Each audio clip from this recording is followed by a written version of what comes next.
Buck, you want to weigh in on this? Are you the cleaning up as you go parent on Christmas Day, or do you just let them go? I probably clean up about 5 or 6 times throughout the day. If I don't, then it's just pure chaos in there. I mean.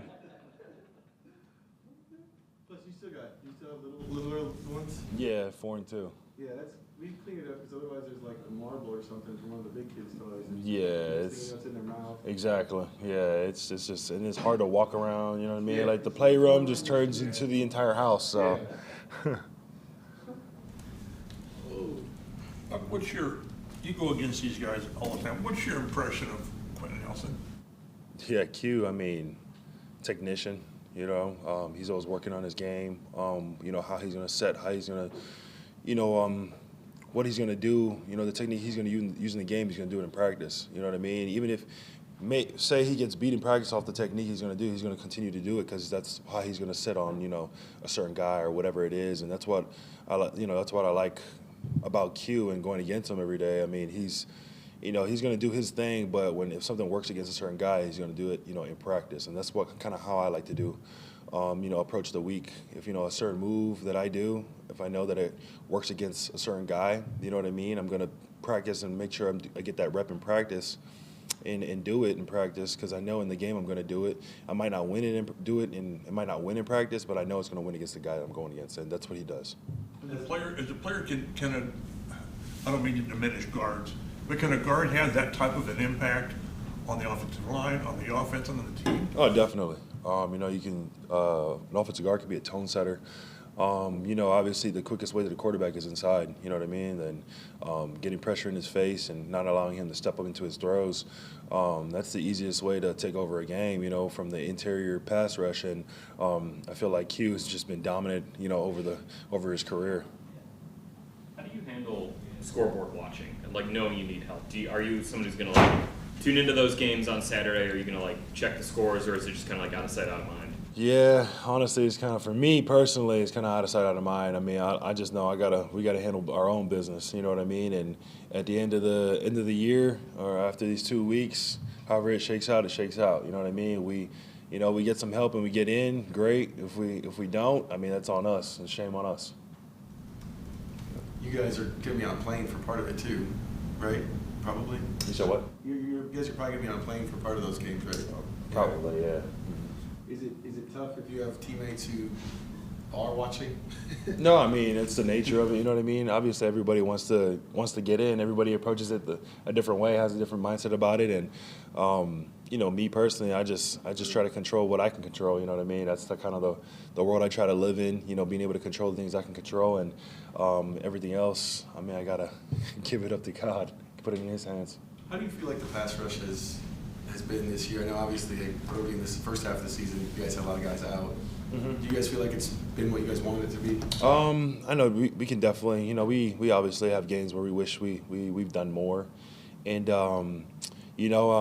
it's definitely been underwhelming, to say the least, to our standards, and there's certain games, for example, like the Broncos game, we had to sacrifice our own, goals and what we wanted to do and how we wanted to attack that game for the betterment of the team. And we knew Bo Nix was a big scrambler, so going into the game, the coaches were just preaching, just keep them inside and in front of you, contain them and keep them in the pocket. And that's what we did. Nobody was selfish, and we ended up getting 3 interceptions out of it. You know what I'm saying? And he didn't hurt us with his legs throughout that game. So it's like, it's just certain how the game plan is. You know what I'm saying? And sometimes, you got to sacrifice some of that rush to kind of contain a guy with legs. And but for the most part, for some of the games that we have been, come short of. It's just little things here and there where we're hurting ourselves. Not finishing on the sack, or we just need to create more pressure throughout the game and little things like that. And that's something that we take really personal. And each and every day we're working on it. So. You talk about finishing sacks. You guys did a better job of that last year, Mm-hmm. top 5 league in sacks. Why do you think that part of it's not been quite the same? Having one of our guys that led the room, Samson, out, he's been a big help for us. And also, just sometimes, sometimes how the games go. You know what I mean? Sometimes not playing with a lead, or the quarterback's getting the ball out quick, or even guys just not winning their one-on-ones. It's just kind of a combination of things. So each and every week we look at it and we try to figure out how we can get better at it and create more pressure. Well, you had a couple more against the Titans where you tried to sack Mason through another offensive lineman. Mm-hmm. Can you just explain that play? We thought it was kind of funny, but also the technique behind it. What's the balance of technique versus all right, I'm here, I gotta just make something happen? Yeah.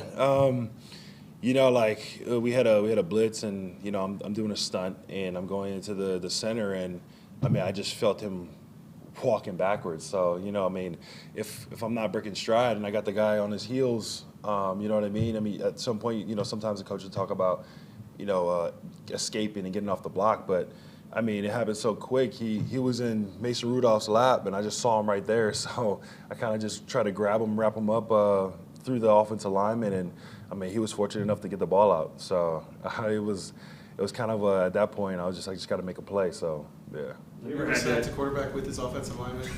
No. That would have been the first time for sure. If Taekwondo had to wear puddles for a regular season game, what does it look like for a playoff? No, we had the same bet going on. It's purely just strictly pride thing. So yeah, it's gonna be fun watching him walk around the facility again and in the duck. Same duck, or you have to buy another one? I thought maybe. No, same duck. Taekwondo tried to tell us that he shot it. Yeah, I got it hidden away here in the facility. So. When it comes to playoff scenarios, do you pay attention to what goes on Saturday and help you lead, or how do you approach it? No, because when the situation we're in, it's different scenarios. So, you can spend all day trying to read through them. So the one thing we do know is that none of it happens unless we handle our business. So, like I said, when the scenarios start getting crazy like that, I tend to not even worry about it. Just handle our business.